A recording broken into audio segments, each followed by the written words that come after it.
Good afternoon. We are meeting here at this cyber conference hall in times when media owners, publishers, and editors can actually no longer delay rethinking their operation and asking quite tough questions, who they are, who are their readers, and for what type of content their readers are willing to pay. The New York Times, under the leadership of Mark Thompson, has already done this thinking. And this is why it gives me a great pleasure to have him this afternoon and have the possibility to ask him some of the results of this thinking process. Some housekeeping, please submit questions at any time during the event using the Q&A window. Introduce yourself and connect with panelists using the chat box. Mark, you quite openly talk about the ambition to reach 10 million subscribers by 2025, twice as much as the population of my country, Slovakia, just to put it into context for those who doubt that this is really an ambitious target. Will the New York Times have to undergo further changes for achieving that? And where are you going to find the 10 millionth reader? Well, I mean, as you know, I've stepped down, and my dear friend and colleague Meredith Kopit-Levien is now the chief executive. And I think, I think that the machine, if you like, the growth machine that we've built together, she's been a very big part of it, and which she's now going to be running.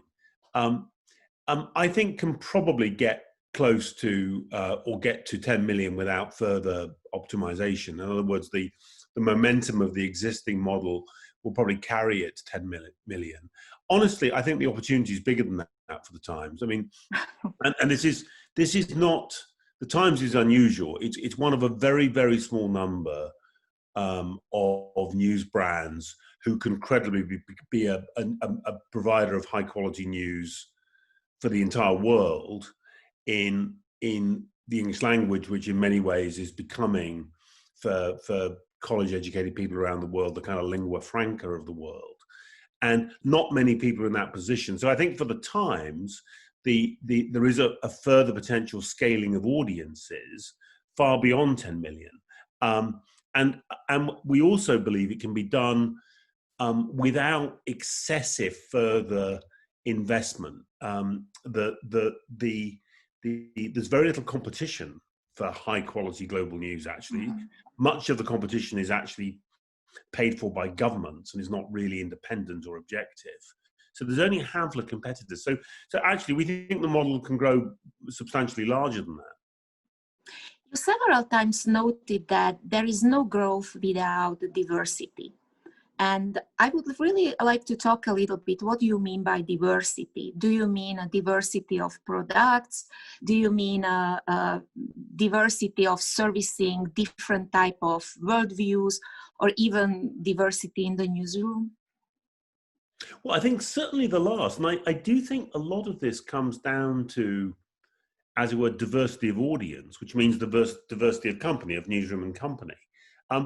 And you know, there's lots of reasons to do with social justice why we might believe in diversity. But if I can just put it in sort of nakedly commercial terms, we all need many more digital users than we used to have print users.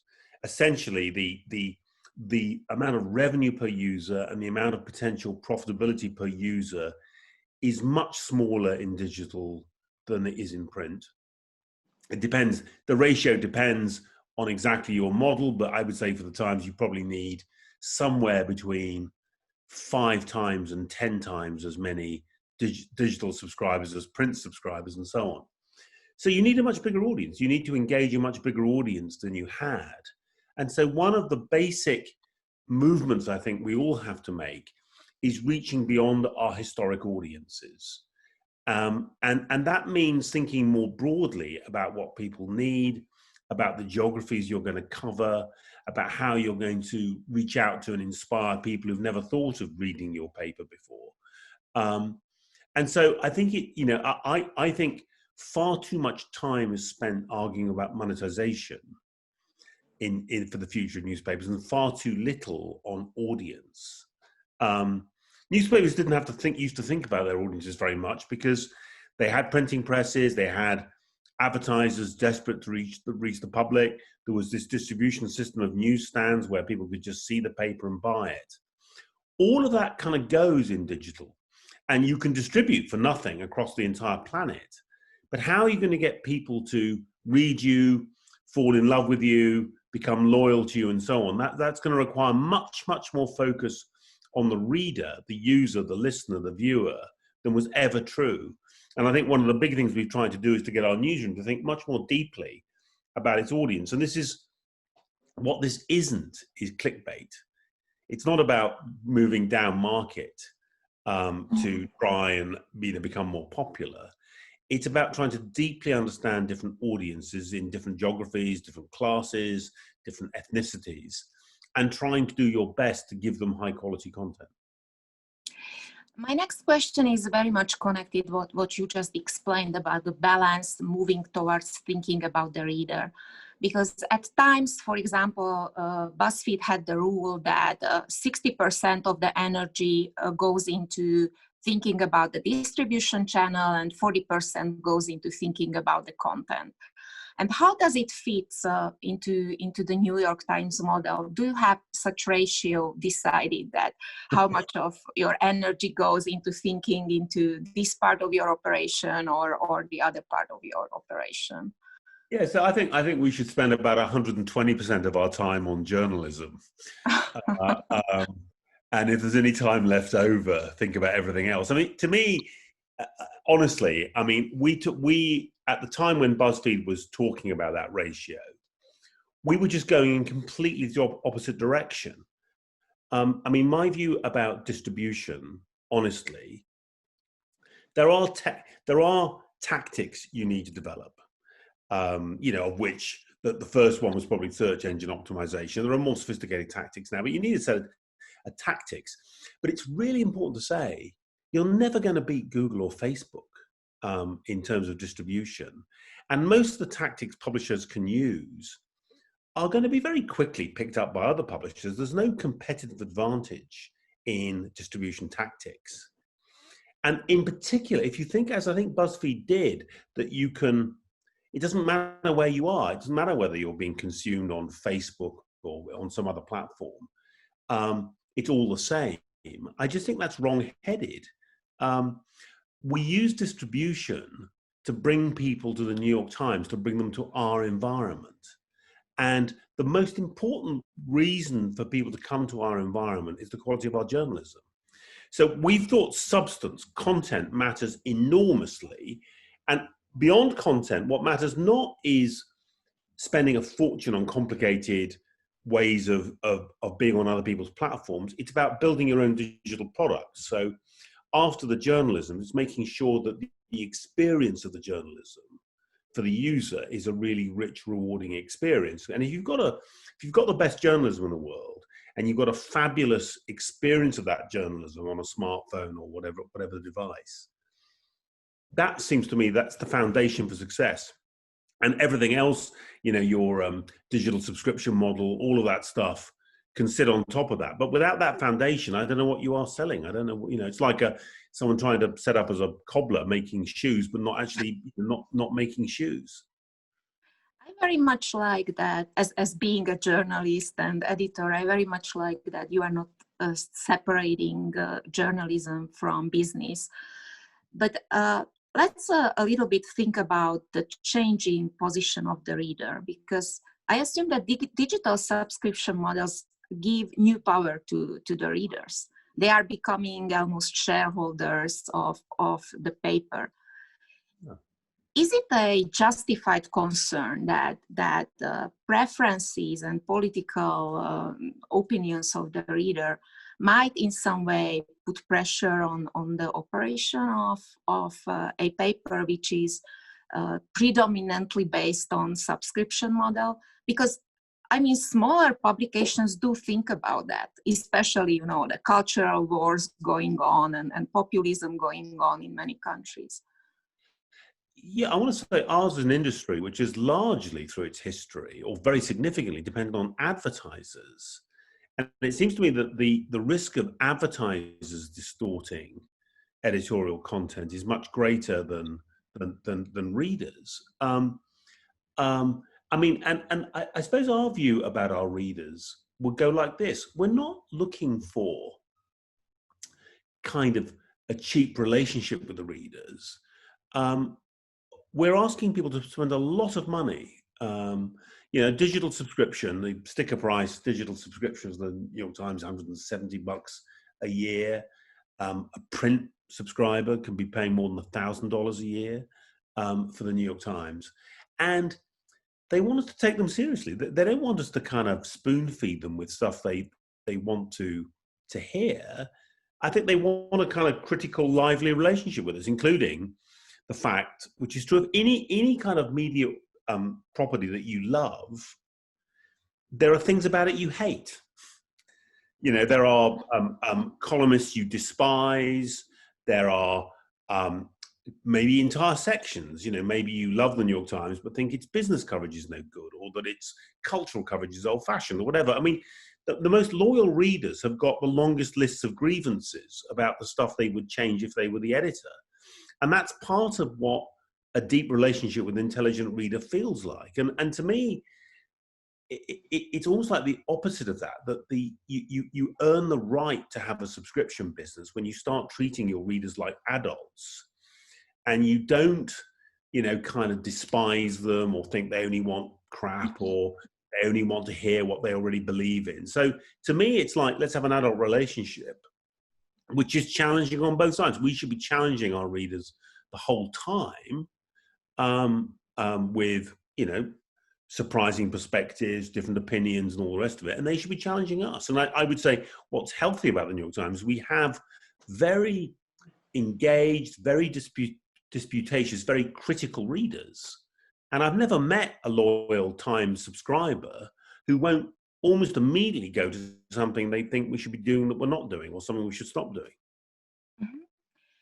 So what you are saying about the quality journalism, that there is not much competition, I think it's even more true in countries where, you know, like autocrats have kidnapped part of the media market, and there are only very few independent media which are facing a huge state machinery, which is giving away content for free. And I mean very much this question also on behalf of my Hungarian colleagues, for example, like how subscription model can work in such environment, or what business model would work in such environments where they are only starting and their context is more difficult than in the US.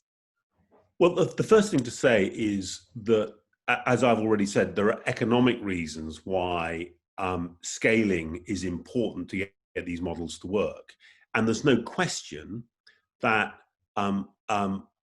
smaller countries, for example, smaller European countries, simply, they may have the advantage of language in the sense that there's limited competition. I mean, we in English are competing with God knows how many news organizations around the world on the broadest level.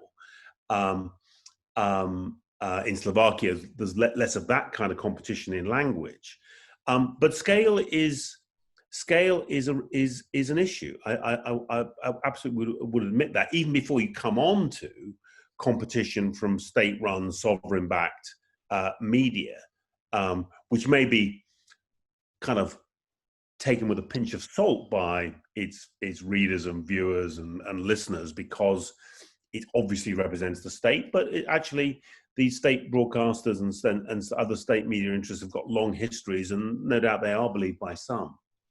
What I want to say is, though, there was once a thriving industry in newspapers, even in quite small towns across and small cities across Europe, with a mixture of, in those days, some advertising, but also subscription. And in America, the paid market for people paying for newspapers was a really big market. I mean, many billions of dollars every year being spent by people on and a lot of publishers think, well, that we can't get that back.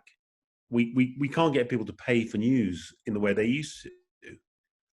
What's interesting is, the music industry said that, and they said it's all over. And actually, about 3 years ago, recorded music industry revenue started growing again. Now, they haven't got back to their peak, but they will do. The music industry is growing its revenue from people essentially paying via Spotify and all the rest of it.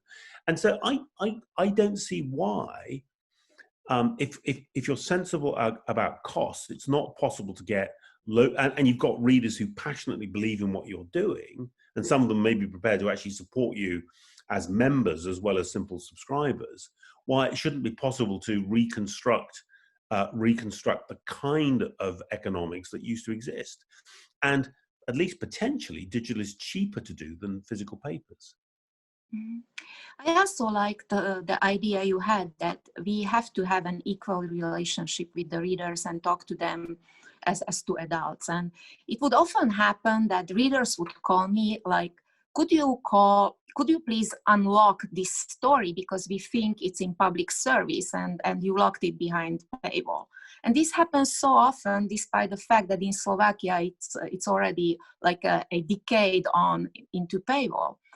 And so I was thinking how you deal with the people's demand that public should be for free. And again, in countries like Slovakia or Hungary, where the public service television is completely ruled by the state, private media does the public service. Yeah. And I assume New York Times also does a lot of public service. Yeah. How you see like this clash in some of the readers' head that public service should be for free and private is for money, and how should we reconcile with that? Well, I mean, and what I always say to people when people say, why don't you make your website free? I say, do you think we should make our physical paper free? And they say, oh, no, that costs something to make. The paper costs something to make. I know why you have to charge for that. And when you point out that obviously the journalism and the website costs something to make as well, they tend to, end of discussion. Look, I think there's something about sophistication here. We often open up parts of our website for free use. We've had, through much of the COVID crisis, most of the COVID coverage has been free. In elections, and I'm sure that our publisher AG Salzburger and Meredith will open up the New York Times website through the election. Our metered model, though, means that once somebody registers and logs on to the Times, they get typically 10 articles a month for nothing anyway. And we have 240 million people. We've had some months this year, 240 million people coming to the New York Times, of whom only 5 or 6 million are subscribers. So we've been giving free journalism to more than 230 people a month over this year. So the first thing is the geometry of the model can mean actually people can get a lot of content without having to pay.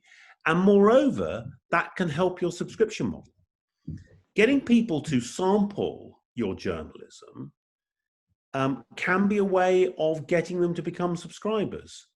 So I think there's 2 big hurdles, both of which were present in the New York Times when I got there in 2012, which have held the world's newspapers back. One, honestly, is ignorance and contempt for audiences. They didn't, because they were so focused on advertisers, they didn't think much about their audiences, didn't know much about them. And insofar as they did, often had a kind of cultural pessimism, which is only old people like news, everyone else is too busy with, kind of TikTok to bother with news. So the first thing was ignorance and contempt of audiences. And the second was a view that the pay model had to be a crude paywall. And they just hadn't really done the work of thinking through what a pay model could be. It doesn't have to be a crude wall. It can be a very organic, sophisticated thing. And we now use machine learning to help us gauge with each individual user and being sensitive to their usage and what we can deduce about them from their usage, about when to ask them to pay and how much to charge them and so on. When you think about, when you talk about thinking of the content creators, the authors, about the readers, this naturally moves us into the newsroom. And you often talk about generational change in the newsroom.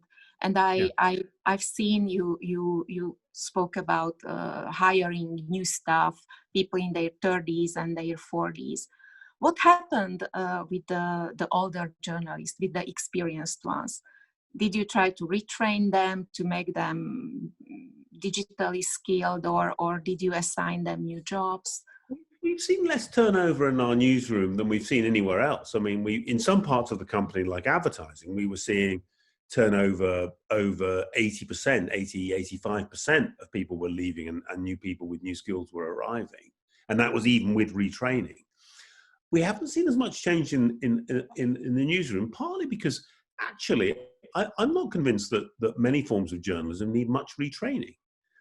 In other words, someone who's covering the Supreme Court, the US Supreme Court, for the Times, we've got some brilliant journalists covering the Supreme Court. What they're doing is not that different from what they would have been doing 30 years ago.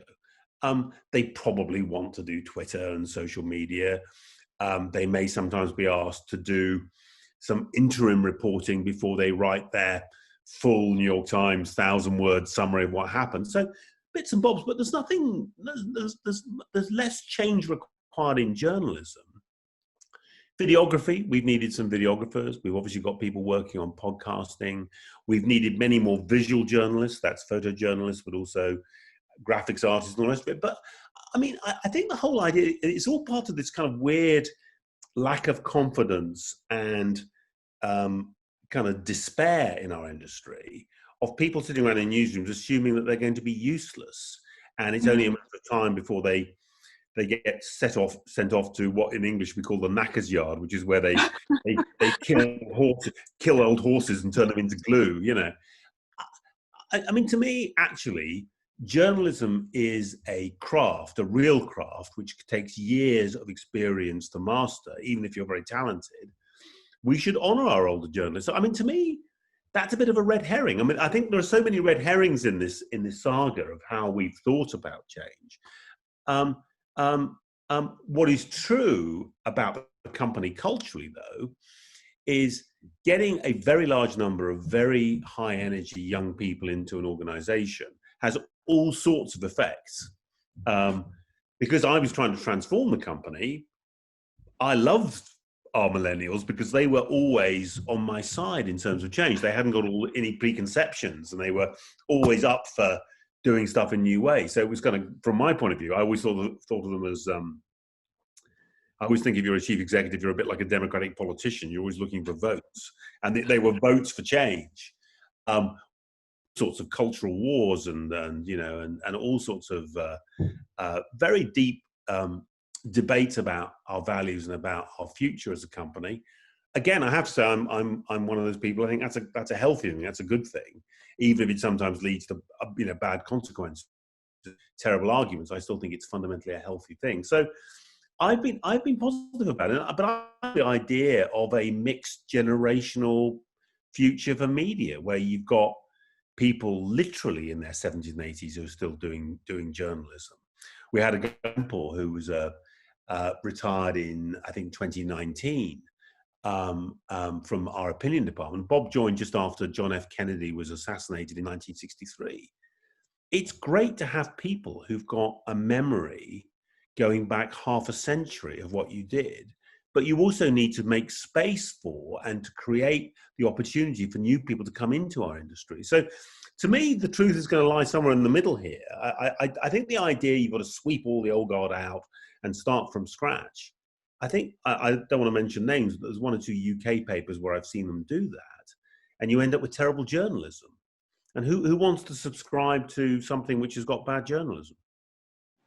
Also, just add the comment that a lot of excellent New York Times journalists teach, for example, at Columbia University. So really, what you are saying about keeping the generational diversity as well, it's quite important. But there is also a lot of talk in media circles about how you assess journalistic work. And with a lot of businessmen and oligarchs going into media business who have no journalistic background whatsoever, they very much are in favor of these technocratic tables where they measure clicks and sold subscriptions. What should be the right balance? Like how you assess a work of a journalist so that the person understands that, you know, I'm earning my salary by producing content that is interesting for the readers. How you balance it with the completely technocratic measuring of their work? Well, I mean, look, I mean, my story is I ended up, you know, as an executive, and indeed ended up at the New York Times on the business side, not in a journalistic role, but my background is as a journalist and editor, and honestly, I think the best way of judging journalistic work is not actually. I mean, as it happens, I've got very strong personal opinions about what's good and what's bad. I mean, show me a piece of work, and I'll tell you what I think about whether it's good or bad. But actually, what I've found is that a group, it's almost like a collegiate thing, a college of experienced and diverse editorial leaders together won't agree about every single piece, but broadly, the New York Times masthead, together with the publisher of the New York Times, sometimes they ask me as well. Between us all, we can kind of have a really good sense of who's doing good work, who's doing less good work. You know, what was groundbreaking, what wasn't, and all the rest of it. Now, I largely think it's a human activity. I don't think it wants to be a single person always. I know you need editors, and editors are very, very influential in this, but I think it wants to be a group activity. I think as well, the idea that, as it were, you can tell which stories made people subscribers, again, misunderstands the way a subscription works. Subscriptions seldom happen because of one story. I mean, bluntly, you know, that once you've read that story, you've read it. You don't need to get a subscription to read it again, sort of thing. It's about a relationship. And actually, I'll tell you now, we've discovered that diversity of consumption, by which I mean how many different kinds of content people consume on the New York Times, is really important. It's not going to be one story. It's actually going to be the person who discovers they love our political coverage and cooking, and books, and you know, opera coverage, or whatever it might be. This is much more about how you, over time, demonstrate there are lots of different good things in an organization. And I think, you know, that honestly, the clickbait and simply counting clicks did matter for down market news organizations when they thought they could make great businesses with advertising, where you're selling clicks. So I can understand why certain kinds of website obsessed about virality and how much was being shared and how much was being clicked. We track all that stuff, but nobody ever gets put under pressure. We're not going to stop covering, you know, what's happening in the Central African Republic because not many people read it. Part of our USP, part of why you become a subscriber to the Times is, you know, we've got people on the ground, and one day that might be really important. Mm-hmm. I will take now one question from the audience, because it fits to where we got in our conversation. How did your experience at BBC work to reform the New York Times? It is such a jump from both broadcasting to newspaper business. Was there any resistance because you came from the UK? Well, I think insofar as there was resistance, the resistance was because I wanted to change stuff, and it was more resistance about, you know, there were people in the New York Times, like every institution, who are in favor of change as long as it doesn't involve any actual change. So, let's talk about change. Let's pretend we're changing, but let's actually make sure we don't change. And it was much more to do with that. And I think, look, I think it was quite a brave decision by the board of the New York Times to appoint me. I mean, as you say, I'd never worked for a commercial organization. I'd always worked for public broadcasters my whole career. So I never worked for a for-profit. I wasn't an American. I'd never worked in newspapers. But in a way, I feel that that gave me the advantage. I didn't have any prejudices. I was told by people when I got to the Times, there's the digital pay model. They'd launched a pretty successful pay model about 18 months before I arrived. They launched it in April 2011. I arrived in November 2012. But it was stalling. It was topping out. It was going to finish at probably about 700,000 subscribers. And everyone there was saying what I hear people saying all over the place today, which is, well, we've done we've got our subscription model, and it's okay. We've got 50,000 or 200,000 or 400,000, whatever it is. But we gave the content away for years for nothing. We got people used to the idea. It doesn't cost anything. Even when we were in print, we only had so many subscribers. So that's that. Well, I didn't know that. I hadn't grown up in the industry, and I assumed I'd been used to in broadcasting to enormous audiences, many, many millions. So I didn't believe them. I just thought, well, why do you have to limit yourself like that? And so I think the advantage of knowing so little about the industry was I had fewer prejudices and fewer kind of self-imposed psychological barriers. But I want to say, actually, there was some resistance, particularly at the top of the newsroom. There was a real, and actually the resistance really took the form more of not fighting change, but the newsroom saying we shouldn't get involved in it. You can do what you want to do with advertising, and you can do what you want to with the subscription model, but we, the newsroom, our job is to make the daily news report. It's not actually to get involved in strategy or to work out the future of journalism. We're just there to do what we've always done. And I think the big battle really was trying to persuade the newsroom to be full partners. And it took me 3 years, or it took us 3 years, 2.5, 3 years to get to the point where the newsroom decided to play with the other children and to kind of take part. And the moment they did, it was transformational. It happened in 2015, and at the moment the newsroom started truly deeply engaging, suddenly everything. And one of the things I said to them very early on is, I said, I don't want to do anything that you're not actively enthusiastic about. That you're not actively enthusiastic about. That you do. In other words, if not only I don't want to do anything you don't want to do. It's like, unless you're begging me to do it, we won't do it. So I want you to be, you've got a casting vote. Is this exciting? Is it fun? Should we do it? And I think the other thing that happened, which I think is honestly a tip to those owners, one of the reasons I think they trusted me and trusted this pathway was because we'd got to the point where we were beginning to hire journalists rather than fire them. And it's really hard for a chief executive to be taken seriously by a newsroom and trusted when they turn up every 6 months and fire journalists. A lot of media will try now to reproduce the transformation success of the Times, and eventually they will make mistakes. If you look back, what was the biggest mistake you have done in the early stages of the transformation? Well, honestly, it's complicated because I think I made a very large number of mistakes at the Times. It's quite hard to. I mean, we early on they had some ideas for new products. We launched them quite quickly. Of 3 or 4 new products, only one, NYT Cooking, really worked. All the others were a bust, basically, commercially didn't work. I tried to reorganize our digital product function and the basic way we did digital. I reorganized it 3 times.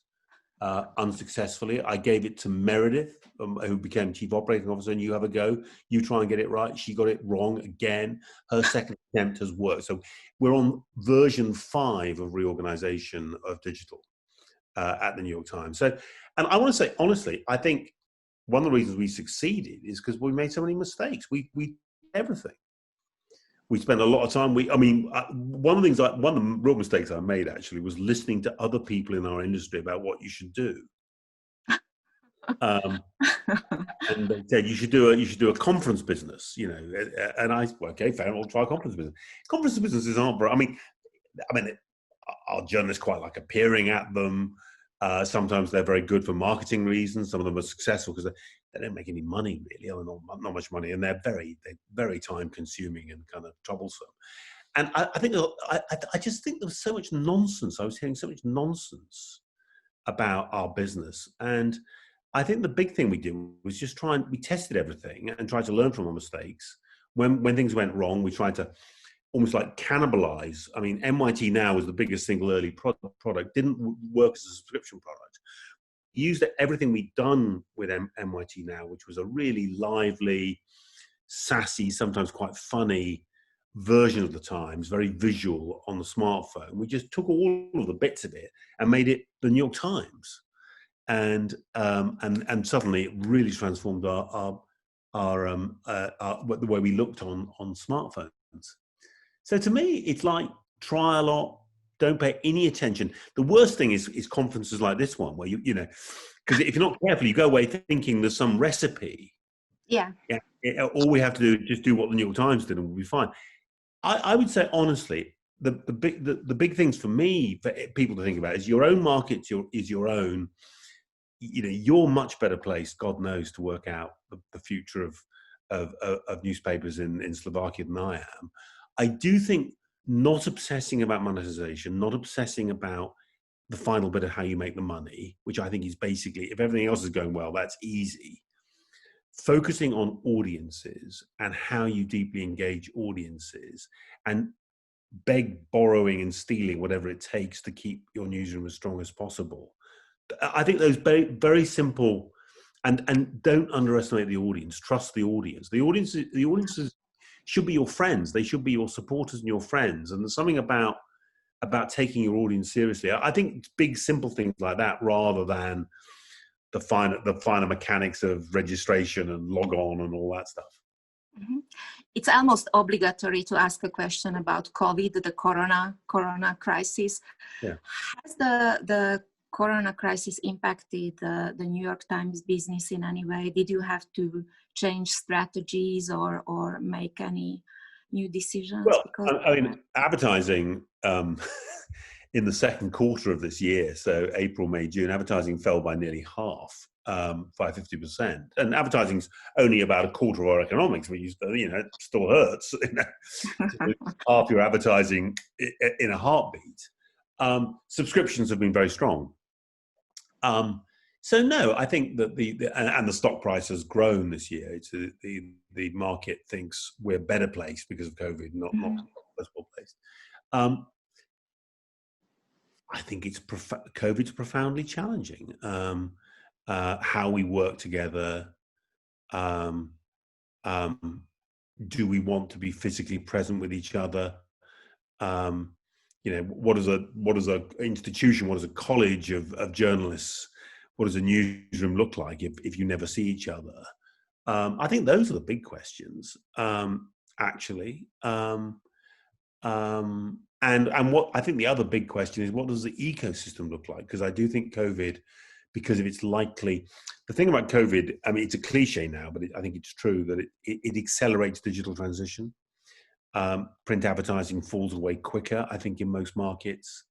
The very big digital players get more powerful and even more able to scoop up all the digital advertising. Now they're going to come under immense political and regulatory pressure because of that. But, the world changes quickly. Regulators move very slowly. So I don't know whether that helps the industry or not. So I think, the issue for the Times, which is, what can we do to help the rest of American journalism? What can we do to help colleagues in other countries think through survivability and success? Because we absolutely would not want the Times to be the only kind of news organization standing. That's not our intention at all. we would like other people to be successful too. And I think that's, so I think 21, 22, 23 actually are fairly momentous years for the industry as a whole. And I strenuously hope that some people will use this moment to kind of really to vote for change, to actually kind of recognize this is not, you know, what journalism has been going through is not like a recession. Mhm. More like a kind of pony and car thing. There's a gigantic once and for all secular change, and you either transition and make the investment and all the things you have to do to accept the change, or you're going to be buried. Mhm.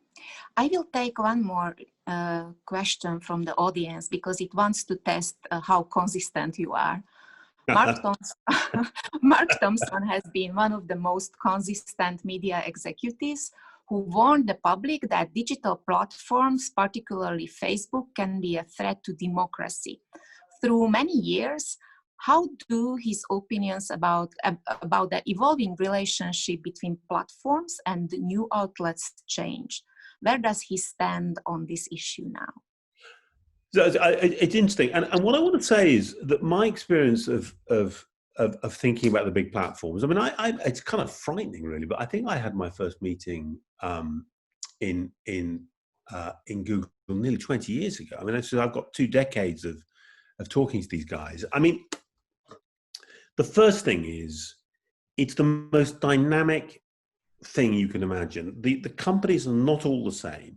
It's very easy for people who don't spend time with these companies to just get, you know, the fangs. You give them some collective name, some collective noun, and you think they're basically all the same. They're very different in character and their own strategies. A lot of what's going on is, as publishers, we see the side effects of competition between them.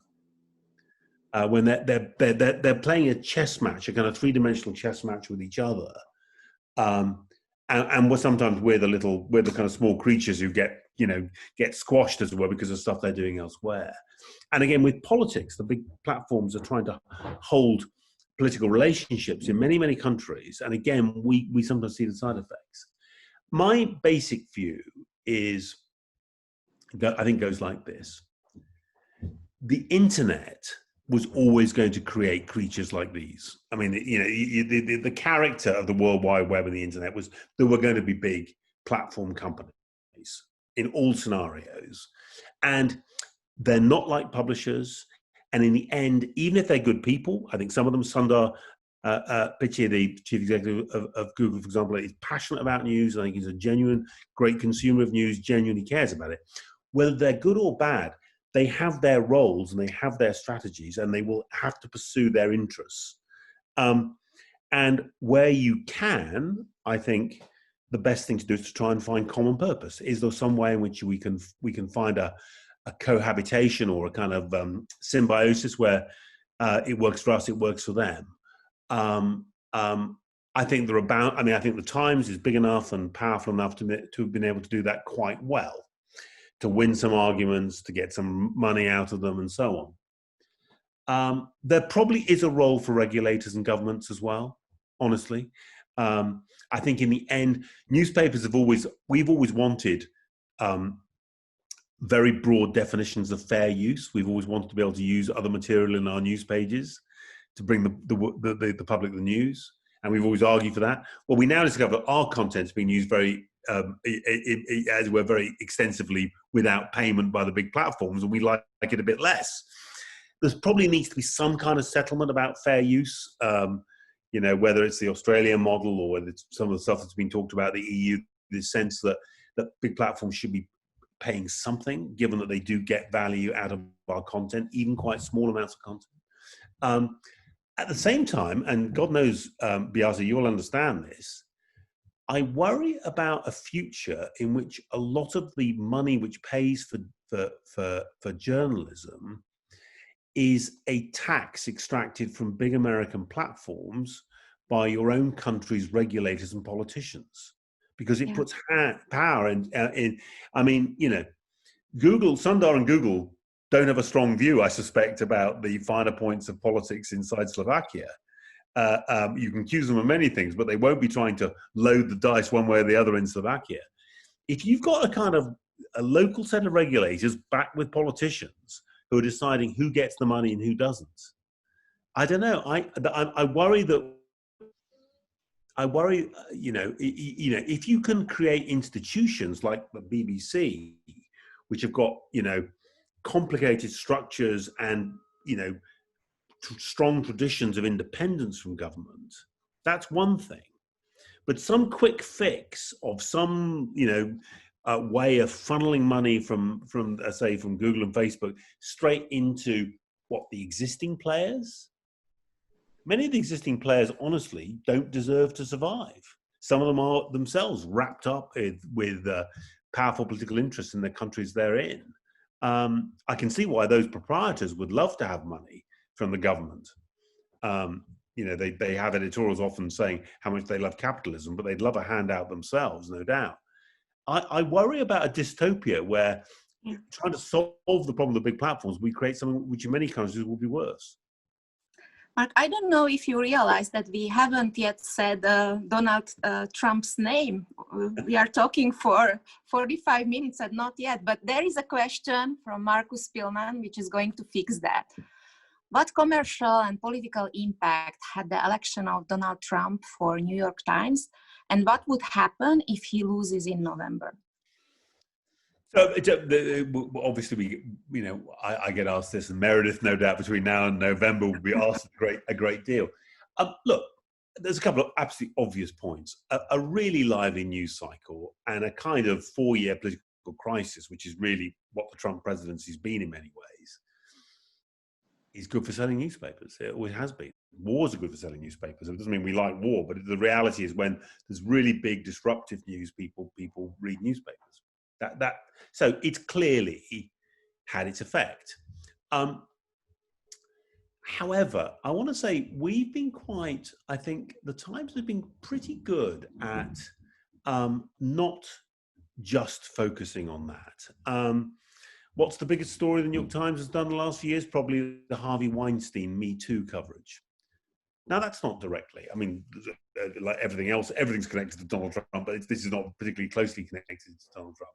Last year, we did this enormous project, 6019, which was really recasting the whole of American history through the lens of slavery and its aftermath, which I think in 2020 looks like an extraordinarily far-sighted thing to have done a year ago as the Black Lives Matter protest has gained strength. We've launched our cooking app. We've developed our crossword and gaming capability. We're offering a broad, rich journalistic offering in which politics is important, but it's only one part. So, and the way I think about it in a way is once we figured out the model and figured out this absolutely central thing on digital subscription, the model was going to work. I think the Trump presidency, the election result in 2016, the Trump presidency, particularly its first year, gave that model an acceleration. I think we got subscribers more quickly than we otherwise would have done. But I think the growth was going to come anyways. It's more about, I think, getting some of the subscribers sooner than we would have done. And I think that it's possible that a Biden victory would slow things down a bit. Though my own view is America's tearing itself apart.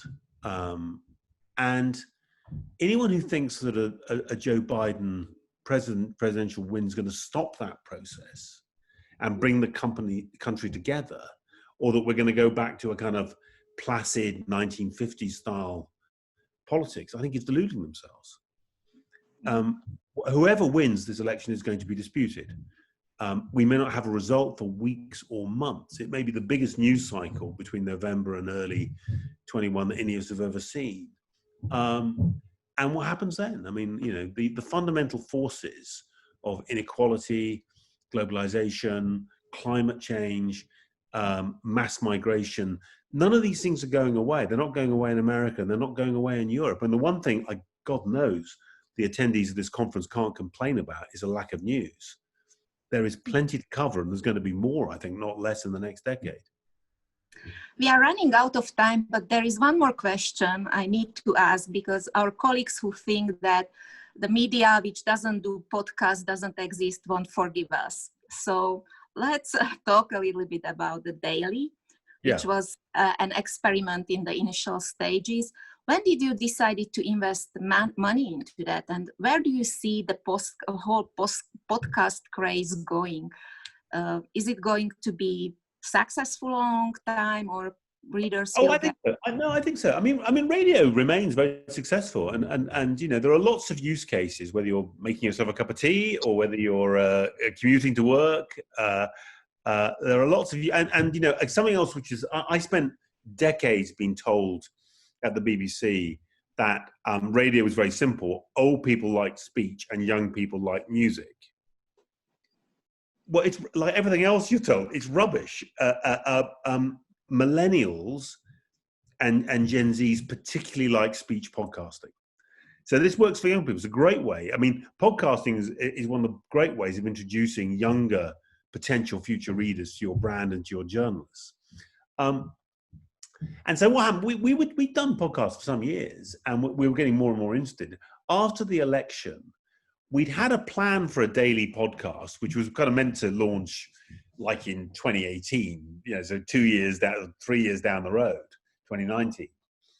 And after a few weeks of the post-election noise, we thought, you know what, we should get this podcast going quite quickly. Why don't we try and launch it in 6 weeks? So we just suddenly just rushed into it. And actually, I want to say about the daily, it didn't need any investment. None of our podcasting is not needed investment. The high CPM advertising potential of podcasting, the fact that there are lots of advertisers who really want to be associated with decent brands and good quality podcasts, means that this has been a profit-making activity from the start. And that's a nice thing when you can do some innovation and it actually helps your bottom line from day one. And the other thing about podcasting is I just think it goes very well with print journalists or kind of traditional prose journalists. They're very good very good at talking, very good at arguing, very good at interviewing. And it feels the audience seems to very naturally. TV is a much harder mountain to climb. TV is a kind of different thing. I know both worlds now. It's just a more heroic thing for a newspaper to ask its journalists to do TV as well as there are people who can do it. Many great TV journalists come out of newspapers, but as for a newsroom as a whole, it's a much more heroic challenge, and it's expensive. Podcasting is commercially attractive. It's a great way of reaching younger audiences, and there's no reason why Europe's newspapers and the world's newspapers shouldn't be thinking hard about that. It's a great thing to do. Mark Thompson, thank you so much for joining us. And until there are media CEOs who think that high quality journalism is the greatest asset of a media company, and by destroying it, you destroy the company, there is hope. So thank you so much once again. Thank you, Beata. Thank you.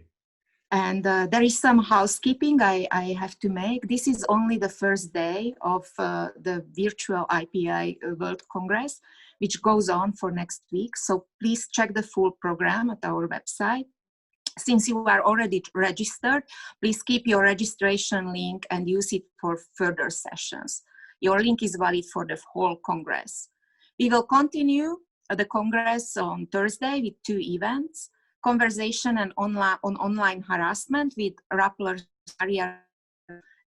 Quayasis from Al Jazeera TV channel, and the panel discussion on social platforms and how they shape journalism. Thank you for your interest in all what is media and media freedom. Your presence is important for us. Thank you. Bye.